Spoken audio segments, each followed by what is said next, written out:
dan kita juga kedatangan Bapak Bambang Hercules. Kenapa beliau akhirnya bisa menyandang nama Hercules di belakangnya? Karena beliau adalah salah satu-satunya korban yang selamat pada saat kecelakaan pesawat tahun 1991. Ya. Dan tadi Wendy sempat bertanya pada saat Bapak pertama kali menginjakkan kaki lagi di pesawat Hercules 9 bulan kemudian, itu rasanya apa tuh Pak? Saya nggak ada perasaan apa-apa, Mbak. Saya orangnya apa ya, cuek. Jadi nggak pernah sentimental, sensitif tuh nggak. Saya saat itu nggak bisa pakai celana, belum bisa pakai celana, pakai sarung saya. Saya menghadap Karumpit, mohon izin, diizinkan. Saya cuma saat itu ditakutkan trauma saja sama komandan. Nah, setelah itu saya dibawa ke Halim, ke Skadron 31. Di situ saya diperintahkan sama dan Skadron naik pesawat, engine di setar. Itu Bapak yang disuruh ini sendiri, biar ngetes mental ya? Iya, ngetes mental saya. Saya diperintahkan masuk, engine di setar. Saya ditanya, kamu takut gak Bang? Siap, tidak. Awas kalau kamu nanti di atas teriak-teriak. Digituin saya. Siap, mohon izin tidak. Itu aja. Bapak di atas ternyata nggak teriak-teriak, tapi Bapak nangis-nangis ya Pak ya? Enggak. Berarti lu nggak ngikutin ceritanya. Kenapa? Pak Bambang nggak teriak. Tapi? Pingsan. Enggak lah. Tapi ini aku tadi, ini adalah clipping yang dibuat oleh, ini yang buat siapa? Kakak-kakak saya. Ini isinya adalah kumpulan berita-berita pada saat bagaimana pesawat itu jatuh, kemudian Pak Bambang juga diliput oleh media. Tapi dari semua lembaran clipping yang bikin hati saya bergetar adalah ketika saya melihat prosesi pemakaman. Jadi ini adalah prosesi pemakaman semua korban jatuhnya pesawat Hercules tahun 1991. Dan lebih apa ya, Pak Bambang tadi sempat bercerita kondisi teman-temannya sempat diumpetin dari Pak Bambang karena takut kondisi mental. Jadi Pak Bambang sempat bertanya teman-temannya pada kemana. Berapa bulan kemudian baru akhirnya Bapak tahu teman-teman semuanya sudah tiada. Saya sudah sadar betul itu apa kejadian, saya gimana itu sudah 3 bulan Mbak Ji. 3 bulan saya pelan-pelan tanya kepada dokter, mohon izin dok, teman-teman saya dirawat di mana. Saya sudah merasa, saya tahu saya kecelakaan saat itu. Dokter menyampaikan dirawat di Bandung Bang, di sini penuh. Tapi Wendy ya, sesuai tema kita hari ini, kenapa sih kita ngomongin cinta tanpa batas? Karena kedua pasang di depan saya ini adalah pembuktian bahwa cinta itu tidak lebih dari sekedar fisik. Cinta itu tidak lebih dari sekedar apa yang bisa lo kasih ke gue, apa yang gue bisa kasih ke lo gitu ya, kata anak gaul. Tapi ini mereka benar-benar saling melengkapi. Ibu Suli ketika kejadian itu statusnya bukan istri ya, tapi masih pacar. Baru dekat. Baru dekat, pacar pun belum saat itu.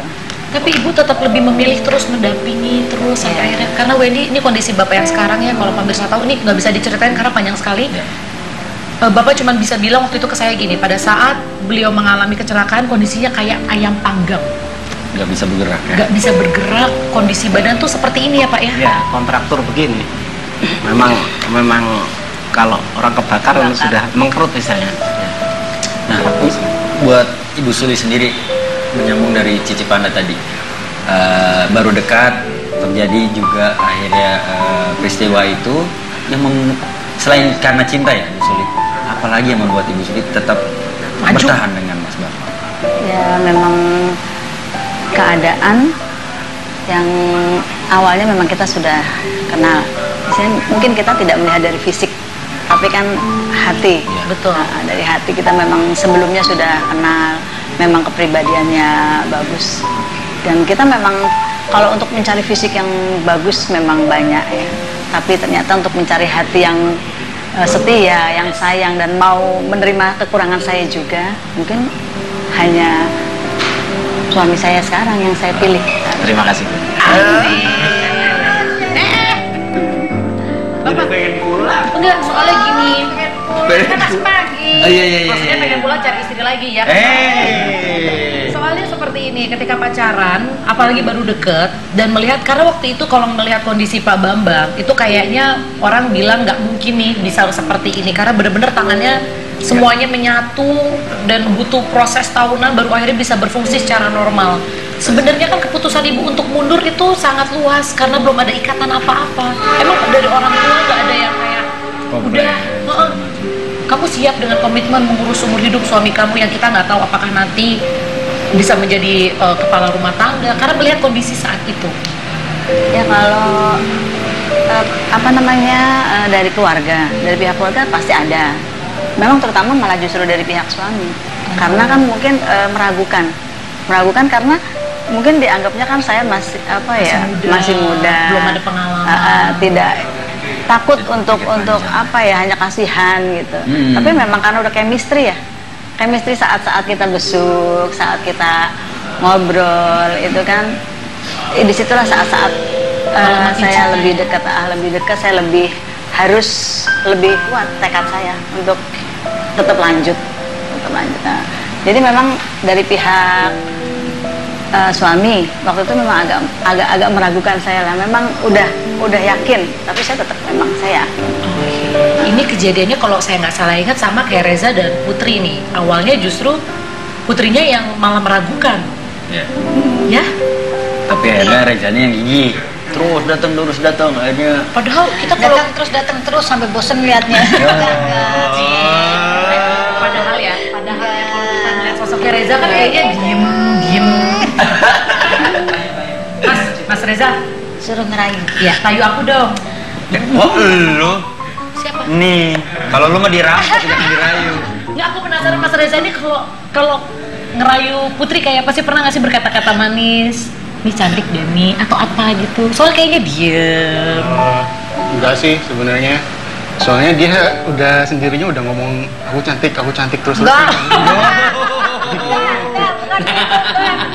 Misalnya ngaca gitu, kamu cantik banget ya. Oh, iya. Enggak gitu, soalnya itu apa? Mas Reza itu enggak pernah namanya ngerayu, itu nggak pernah. Jadi kalau udah nikah Muji doang juga nggak pernah.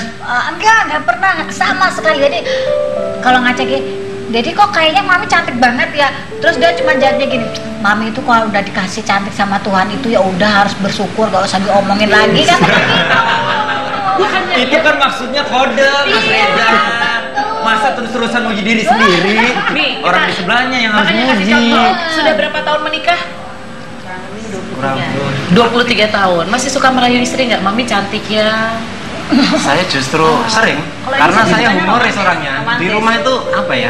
Coba kasih contoh. Kasih contoh nih buat tantangan muda Nih, nih. coba. Tuh contoh, sampel. Ibu tegas kayak Abri ya, Bu. Yang paling saya tidak tahan tuh senyumnya manis.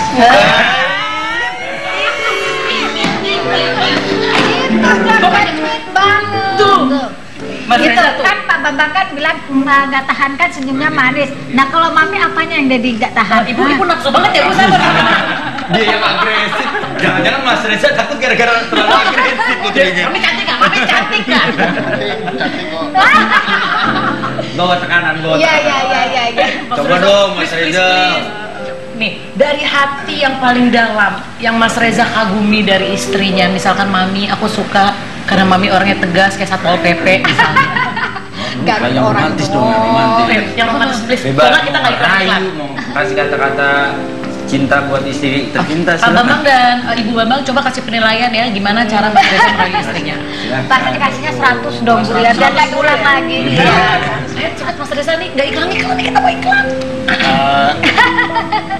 Mami baik banget deh.